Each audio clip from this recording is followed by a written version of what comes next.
Tātad jāšanas sports paredz cilvēku ar invaliditāti dalību divos virzienos – paralimpiskais sporta un speciālai olimpiskais sporta. Pamata viņi atšķirās ar to, ka speciālais olimpiskais sports ir domāts cilvēkiem ar individuāliem garīgas atpalīdzības stāvokļiem. Un savukārt paralimpiskais sports ir sports cilvēkiem ar fiziskam problēmām. Protams, garīga atpalīdzība var nākt klāt, bet tā gandrīz netiek vērtēta. Ja? Latvija piedalās abos sporta veidos, tātad gan speciālajā, gan paralimpiskajā, un abos ar panākumiem. Droši vien man ir jāprasa, vai jūs gribat par kuru no tiem sportiem vairāk un ko tieši vairāk jūs gribētu dzirdēt? Par abiem. Tātad, sāksim ar speciālo. Tas ir vienkāršāks. Speciālais olimpiskais sports, tā galvenā misija ir ikdienas sports, ikdienas dzīves uzlabošana. Augstie sasniegumi netiek vērtēti kā pamatprincips. Ja? Tas ir, uz tiem, protams, tiecās, bet pats galvenais, uz ko tas sports ir vērsts, tas ir uz cilvēka ikdienas uzlabošanu, uz to, lai sports ir daļa no dzīves. Speciāli olimpiskajā sportā, jāšanas sporta treneris ir tas cilvēks, kurš izlem, kādam līmenim sportists ir gatavs.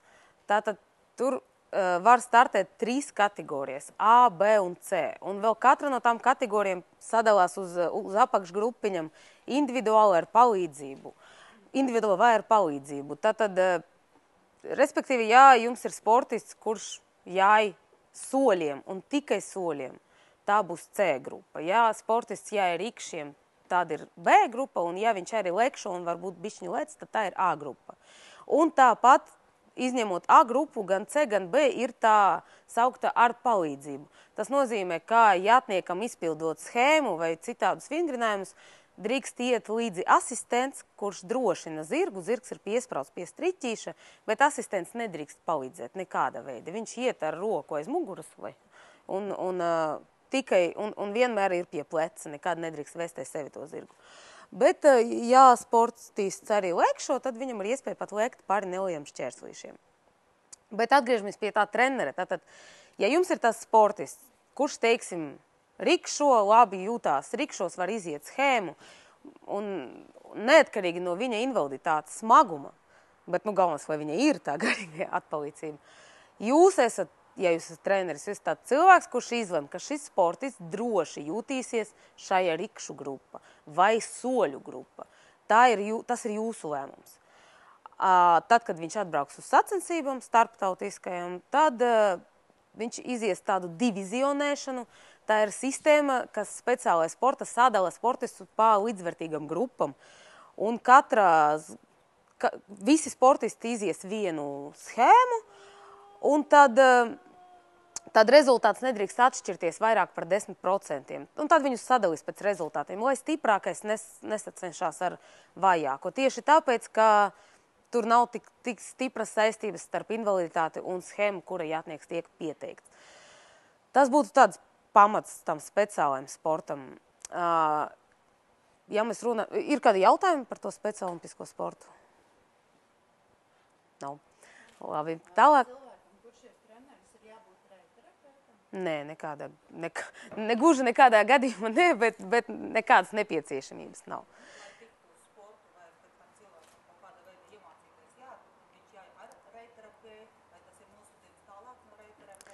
Tad, jā, es sapratu, es pieļauju vienu lielu kļūdu, tagad paiem soli atpakaļ un sakam no sākuma. Tātad invalīdu sportam nav nekāda sakara ar reitterapiju. Nekāda.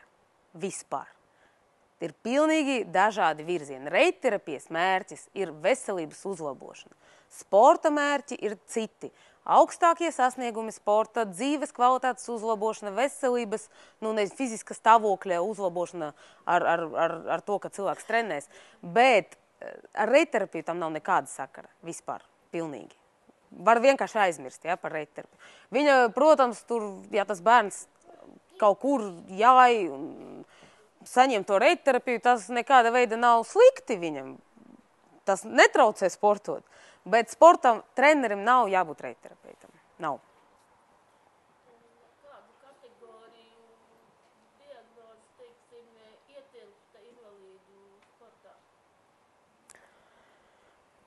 Ļoti plaša ir tā, vai jūs redzat, jā, ļoti plaša ir tā kategorija.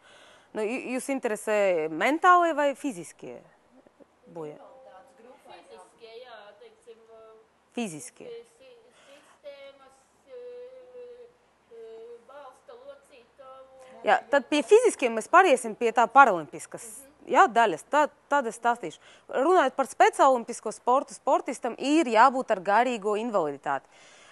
Lai gan Latvija ir liela problēma tajā speciāli olimpiskai sportā, gan ne jāšanas, bet citos tur futbola un vieglatletika, ka bieži vien bērni no bērnu nama vai no speciālām skolām tiek tā kā automatiski ierakstīti tajā sportā, lai gan patiesībā viņiem ir nevis garīga atpalicība, bet, nezinu, uzvedības traucējumi vai kaut kādas tādas lietas. Nu, Latvija pagaidām ar to var tā kā iziet cauri, bet, man liekas, ka pašam trenerim ir jāsaprot, jā, ka, tas sports tomēr ir domāts cilvēkiem ar garīgu invaliditāti. Bet, jā, tur tā invaliditāte no minimālas līdz maksimālai, jā. Ja bērns ir smagi invalīds, garīgi, viņš tāpat var speciālajā olimpiādā startēt tajā zemākai C līmenīti ar drošināšanu, jo speciāla olimpiāda nav tikai iejáda. Tur ir darba, tādas taciņas, tā kā vadības maršrutiņi, ar pavisam viegliem uzdevumiem. Tā kā, tur diezgan plašs ir tas spektrs. Tagad, ja mēs runājam par paralimpisko sportu, tad atbildot uz jūsu jautājumu, paralimpiskajā sporta visi jātnieki tiek sadalīti 5 kategorijas. No pirmais A, B, 2, 3, 4. Tātad, tur treneris neizlēma neko. Vispār treneris savu viedokli var paturēt pie sevis. Visu izlēma medicīniska klasifikācija. Uzreiz pateikšu, ka Latvija mums nav atbilstoši augstas klases speciālisti medicīniskai klasifikācijai, lai gan mums ir 3 ārsti un jātnieki, kas ir izgājuši kādreiz tos kursus un kas vispār saprot to sistēmu un var palīdzēt apmēram noteikti. Bet tas var atšķirties pēc tam starptautiskai līmenī. Tātad medicīniska klasifikācija ir obligāta procedūra pirms jebkura starta paralimpiskajā sporta. To procedūru veids, ja mēs ņemam starptautisko klasifikāciju, kas arī ir vajadzīga, lai startētu starptautiskajos mačos, to procedūru veids 2 klasifikātori. Tie ir ārsti ar augstāku izglītību, kas nav obligāti jātnieki, bet ir iepazīstināti ar jāšanas, ne sportu, bet ar jāšanas mehaniku. Un tie ārsti veids izmeklējumu, cik daudz cilvēks spēj, nevis cik daudz cilvēks māk. Tātad, ja jūsu jātnieks vispār vēl nemāk jāt, tas nav iemesls viņam neveikt to kvalifikāciju. Ja? Un, ja jātnieks jāj ļoti labi, tas nenozīmē, ka viņam ir jākvalificējas augstu, teiksim, Rihards Nikus, kas mums ir lec pāri šķerslīšiem, jāja lekšiem, vāda zirgu, lekšiem, rikšiem. Viņam ir 1. A klase, pati smagāka, ja? Tad viņam ir jāstartē tikai soļiem. Tas, ka viņš spēj un to visu ir iemācījies ar kaut kādiem, pārcilvēciskiem paņēmieniem, tas nemaina to, ka viņa, spējas atbilst 1. klasi. Tātad to izšķir tas klasifikators. Un tā ir kāda pusstundu gara procedūra, kur tiek izlocītas visas locītavas, pārbaudīta orientēšanas spēja un līdzsvars un tā tālāk. Un tātad par tām grupām, man jums tā grūti jau atbildēt, sakot ar bērnu cerebrālu trieku, beidzot ar amputācijām, nezinu, mugurkaulu lūzumiem un visu ko. Bet, galvenais, protams, lai tas cilvēks, ar kuru jūs taisaties strādāt, lai viņam ir atļauja vispār jāt. Teiksim, lai nav tā, ka viņam ir gužu, locītavu problēmas, kas viņam liedz jāšanu. Tātad, protams, trenerim no potenciāla sportista ir jāpaprasa no ārsta atļauja jāt un nodarboties ar jāšanas sportu. Ja? Vēl kāds jautājums varbūt uzreiz? Mēs tagad runājam vispār par reiterapiju, bet sanāk, ka mēs varbūt nebūs speciālisti par reiterapiju, bet būs visi treneri, kas paņem bērniņu vai ar kaut kāda problēma un vienkārši treneri. Protams, kāpēc gan ne?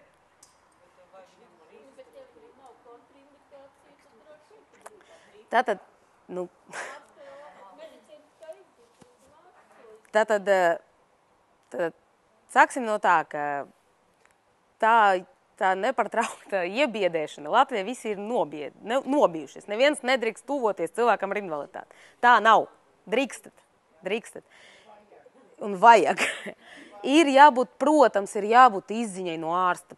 Un labāk nevis tur no ģimenes ārsta, bet no ārstējošā ārsta. Jo parasti katram no tiem cilvēkiem ar invaliditāti ir kaut kāda konkrēts ārstējošais ārsts, teiksim. Bieži vien cilvēkiem ar bērnu cerebrālu trieku tas būs neirologs. Un tur, katram savs. Tātad no tā ārstējošā ārsta ir vajadzīga izziņa. Forši, ja jūs varat aprunāties ar to ārstu, lai jums ir mierīgāk. Ja? Un tad, ja jūs zinat, ka tas cilvēks drīkst jāt, tad noskaidrojiet, vai viņš drīkst jāt soļiem, rikšiem, lekšiem, paskaidrojiet to mehaniku ārstam, lai viņš saprot, kuras locītavas kādu slodzi nesīs. Tas ir tā jūsu drošība. Bet principā Latvijai pēc likumdošanas jums ir vajadzīgs trenera certifikāts. Ir vajadzīgs. Pēc likumdošanas. Lai gan, ja man kādreiz kāds zvana un saka, ka es nezinu, mums ir daudz treneri augstas klases, kuriem nav certifikāts, jā. Tā ir likuma pārkāpšana varbūt bišķiņ, bet no otras puses, ja ir augstas klases iejāds treneris, es neredzu iemeslu, kāpēc viņš nevarētu sākt ar to cilvēku strādāt. Tā es teiktu. Vēl kādi jautājumi? Kā šie cilvēki nonāk līdz jums vispār? Viņi, diemžēl, nenonāk tik bieži, cik man gribētos. Jo, teiksim, man ir pavisam nesen jauna jātniece sieviete, tuvu 40 gadiem, kas ir invalīds jau 20 gadus ar mugurkaula lūzumu, kas ir trenējusi, kas ir jājusi reiterapiju vaivaros daudzus gadus no pašiem pirmsākumiem. Un par mani ir nevis par mani, bet par iespēju trenēties paralimpiskai sporta ir uzzinājusi no interneta sakara kaut kādu rakstu par mani.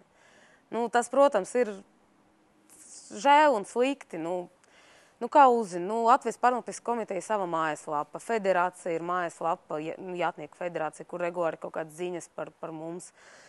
Es priecātos, ja arī visur tā kā būtu iespējams uzzināt. Bet nav jāiet pie manis, ir jāiet uz jebkuru tuvāko sev vietu, kur ir treneri. Es redzu, ka jūs esat ļoti daudz, tad acīm redzot daudzos staļos ir iespēja to darīt. Teiksim, es būtu ļoti priecīga, ja pēc iespējas vairāki staļi piedāvāt tādu pakalpojumu.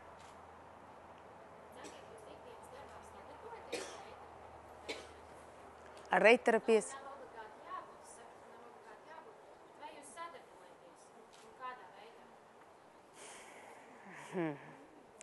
Nē, mēs nesadarbojamies. Mēs gan labprāt varbūt sadarbotos. Mēs neesam pret sadarbību. Nē, tāda ziņa, ka reiterapeiti, manuprāt, kurus es pazīstu, tie tā kā zina, ka var arī tālāk startēt. Un mēs arī piedāvājam tiem, kuru, nerunāsim par Baldoni, tur tā kā reiterapeiti ir arī treneri, bet, kleistos un vaivaros, viņi zina, ka var startēt, mēs zvanam un aicinam uz startiem vienmēr, bet, tā kā nav pagaidām, tā.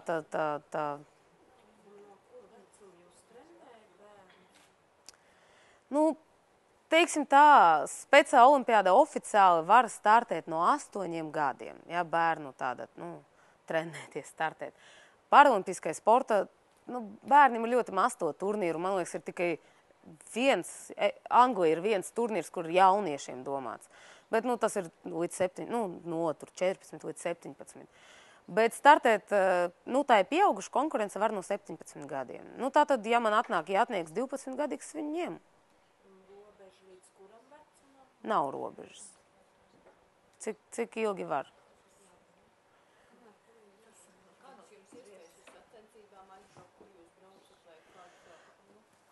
Pirmkārt ir iespēja aizbraukt uz Latvijas čempionātu, kurš mums 2 reizes gada parasti notiek. Man gan uzreiz varbūt ir jāatvainojas, ja kāds tur seko līdzi grafikam, viņš mums mēdz pamainīties, jo mums ir ļoti maz tie sportisti, un ja gadās, ka kāds nevar, mēs mēdzam pārcelt to čempionātu.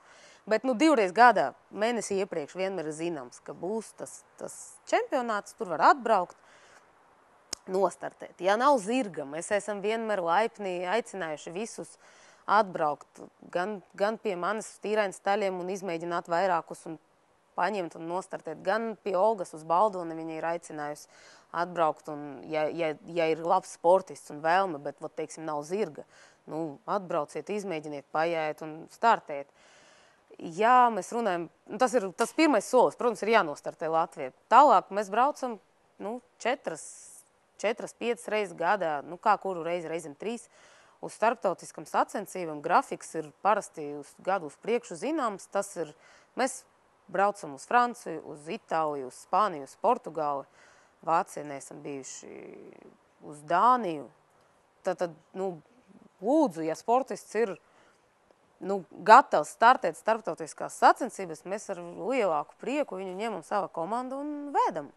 Tur kā kuru reizi finansējums parasti mēs nosēdzam sportistiem un treneriem to braucienu.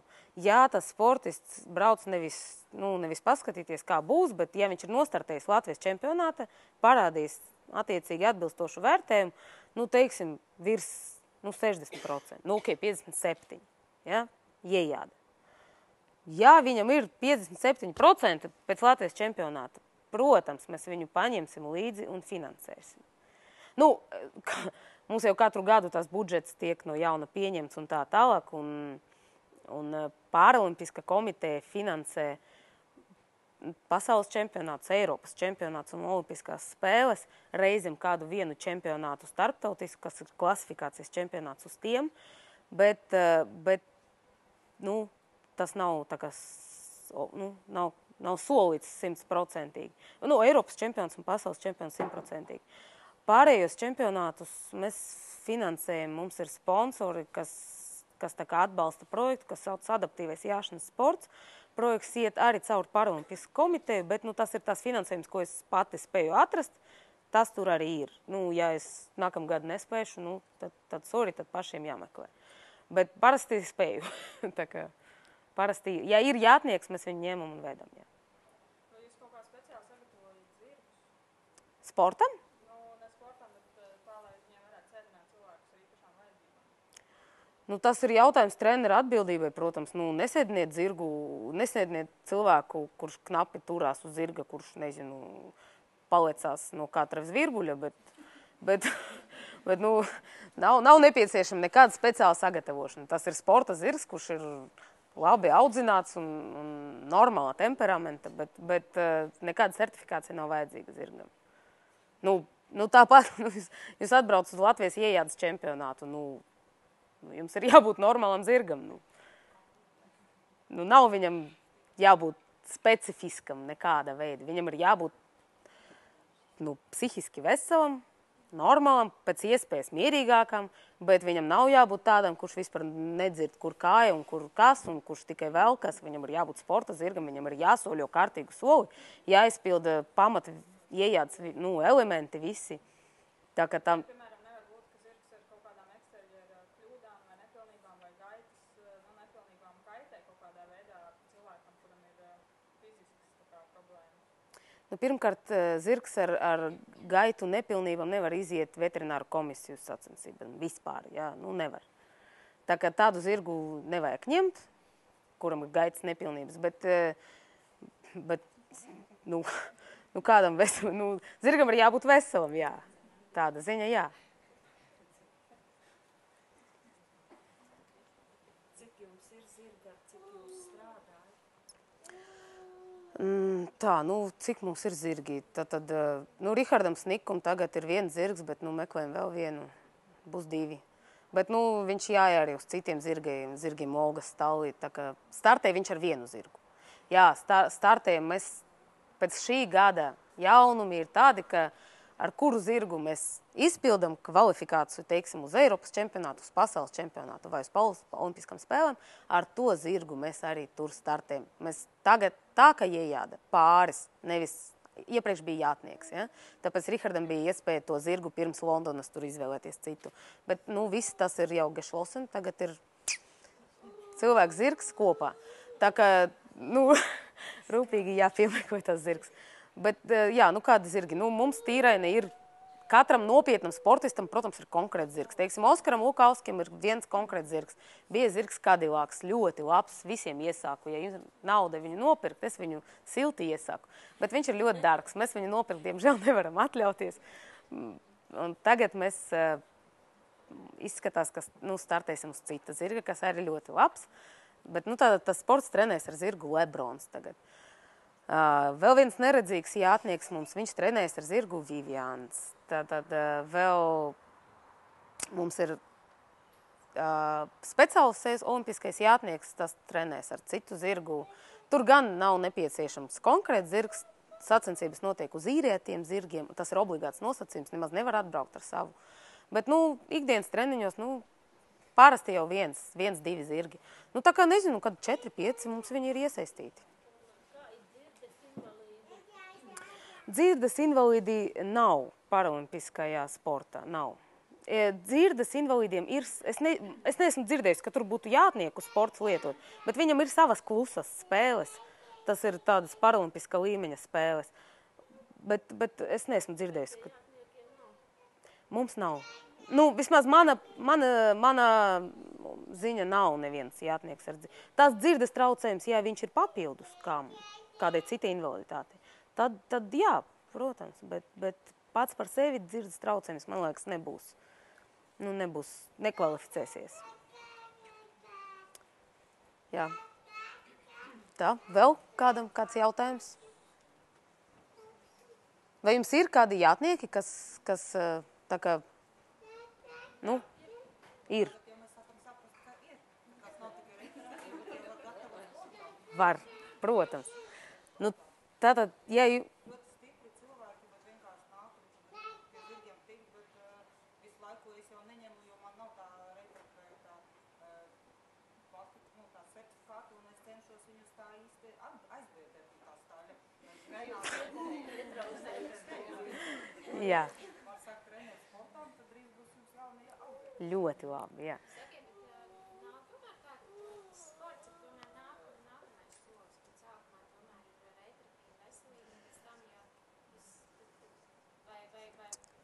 Es atbildēšu, bieži vien tā iznāk.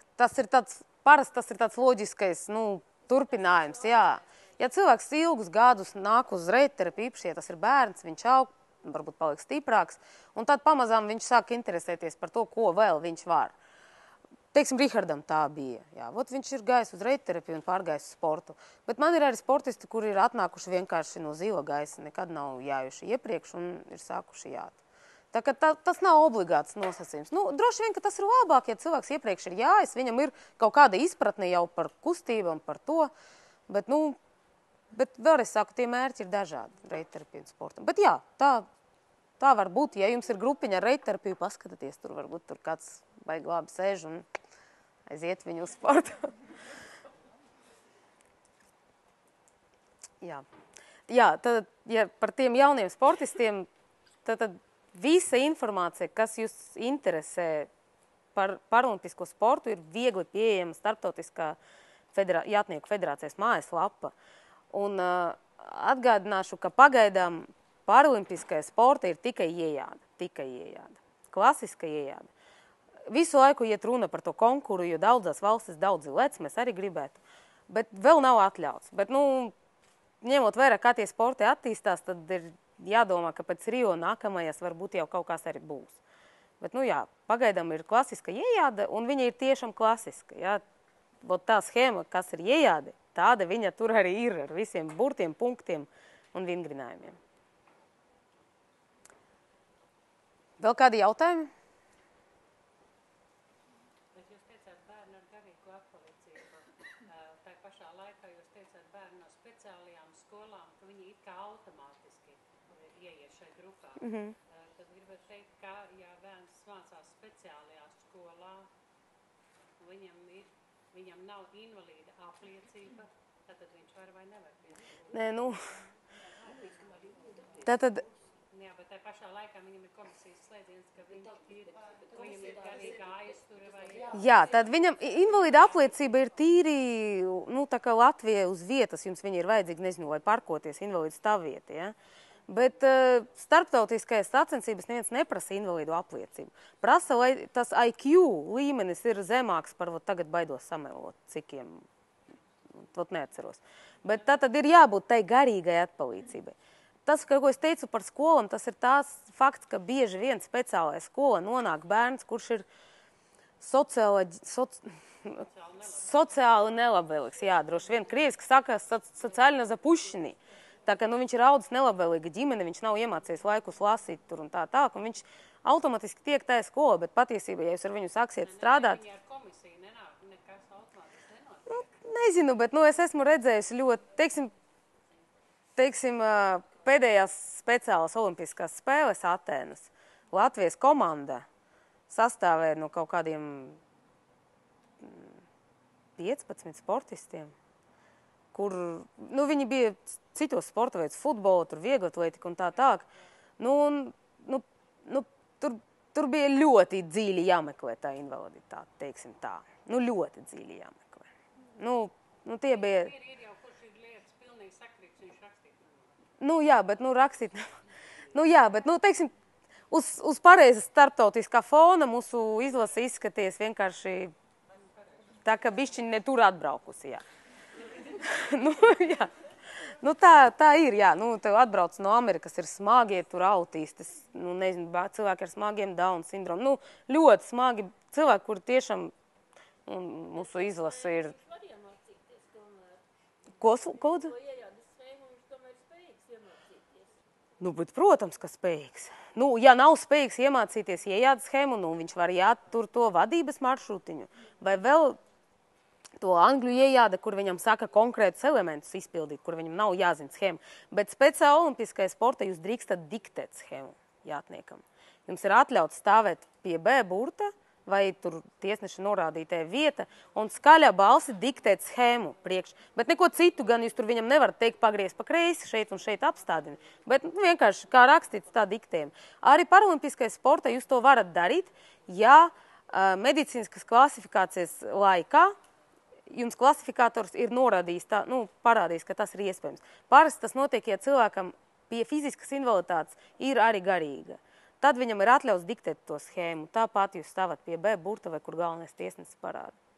Kā notiek tā medicīniskā klasifikācija? Tas ir viena reize vai katrās sacensībās? Tas ir atkarīgs no invaliditātes. Ja invaliditāte ir paliekoša un nemainīga, tad tas parasti ir vienu reizi uz mūžu vai uz, nezinu, tur, teiksim, Rihardam ir uztaisīta.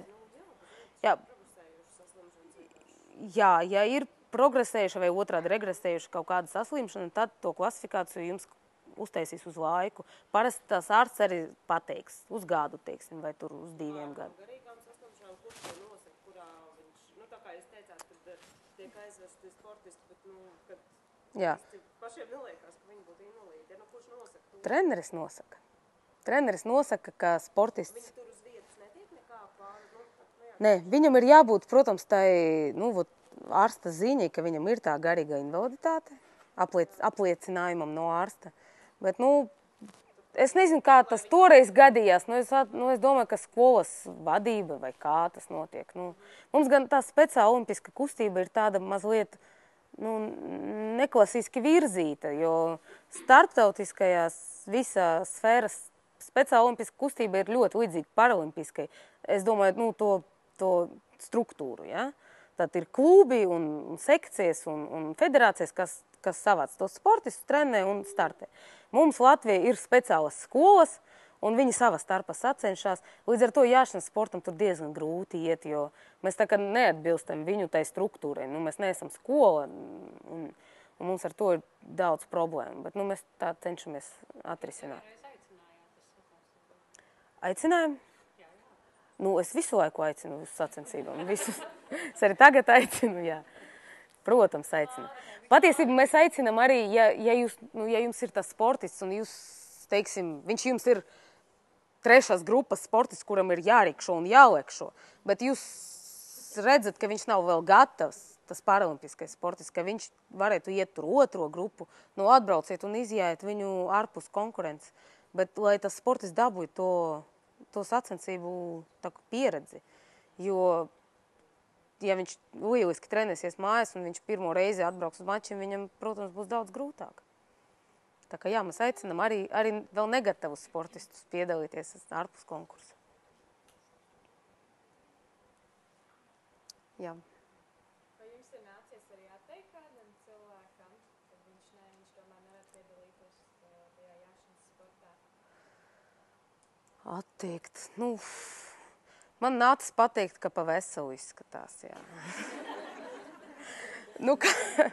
Bet tā ir, jā, jo ir tomēr, ir tā medicīnas klasifikācija, kas jums sasien tas rokas, jā. Bet, atteikt startēt sacensībās, man ir bijis tā, ka man atved meiteni, kura ir invaliditāte ļoti neliela, nezinu, minimāli, tur gužas locītavas invaliditāte. Viņam mazliet atšķirās no skata. Bet, teiksim tā, es neesmu, protams, tās klasifikators, bet, es pietiekuši daudz esmu braukājusi un apmēram varu pateikt, kura līmeņa būs tas sportists. Es redzu, ka viņa ar grūtībām varēs iziet vispār to augstāko līmeni dabūt. Tad es saku, viņa ir pietiekuši jauna, viņa bija 11 gadi, ka es teicu vecākiem, ka trenēties vajag un jā, bet, pagaidām, jāpagaida, kā būs. Bet atteikt, ka ir kaut kādi pretindikācijas, nav gadījies atteikt, bet parasti cilvēkiem, kas man zvana, vecākiem pārsvarā, jā, pasaku par visam sarežģītībām, kas var rasties, par to, ka tas ir potenciāli bīstams sporta veids un tā tālāk, lūdzu aiziet pie ārsta, un ir gadījies, ka cilvēki pēc tam nenāk, jā, jo viņi ir aprunājušies ar ārstu un konstatējuši, ka to nevar.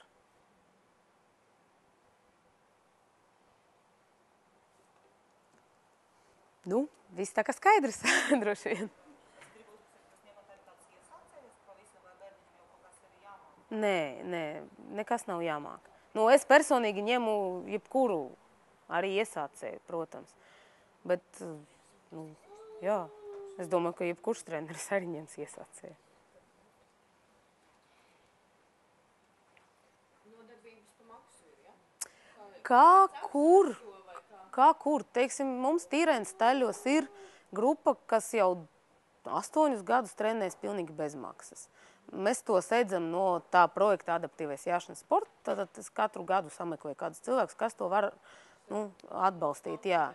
Teiksim, tas pats Oskars Lukausks, kas ir brauc uz Eiropas čempionātu, trenēs daudzus gadus ir trenējis tā grupa. Viņi ir kad 4-6 cilvēki, viņi tur varējies. Tagad tas neredzīgs puisis ir pārgājis tādu grupu. Bet mēs esam darījuši tā, ka kādu laiku tas cilvēks varbūt maksā, kamēr mēs saprotam, ka viņš tiešām iestāja sportā. Un tiklīdz viņš rāda to rezultātu, vai nostartē sacensības, vai vēl kaut kā, tad mēs viņu pārvedam. Un arī, ja sportists, protams, tiek tajā paralimpiskai vienībā, viņas ir 2 A un B, bet viņam tad ir jābūt Eiropas čempionāta un pasaules čempionāta līmeņa sportistam, tad viņam arī tiek maksāta stipendija. Viņa nav ļoti liela. Pagaidām B normatīva sportistiem 50 lati un A normatīva sportistiem 100 lati.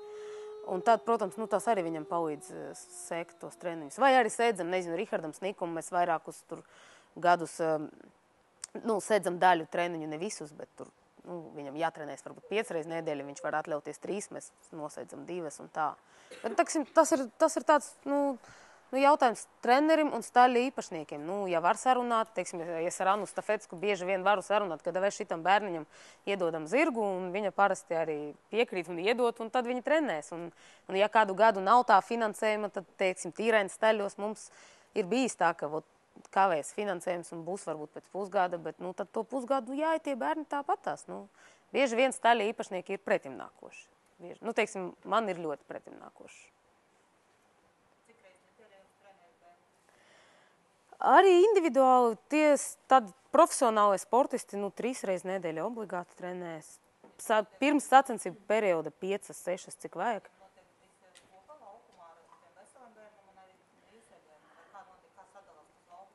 Teiksim, man ir neredzīgs bērns, to es pārsvarā cenšos paņemt atsevišķi, kad ir iespēja, teiksim, vasara vienmēr ir iespēja jāt atsevišķi.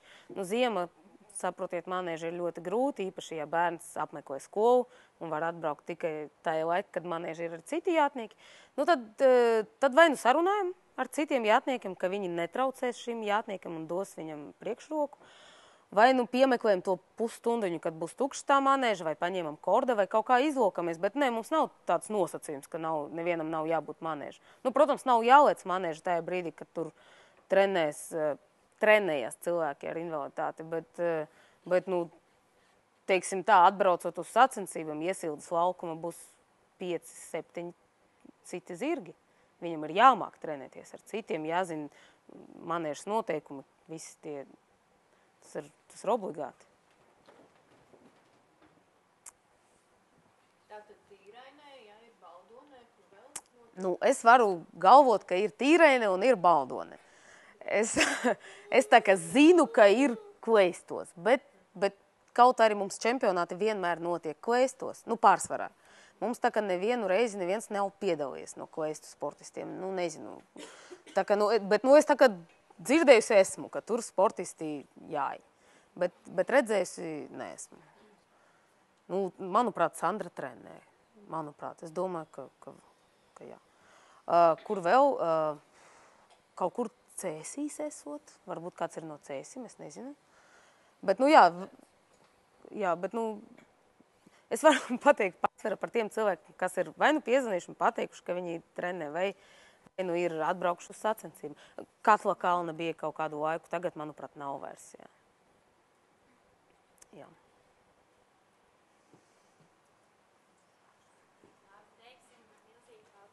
Nav par ko.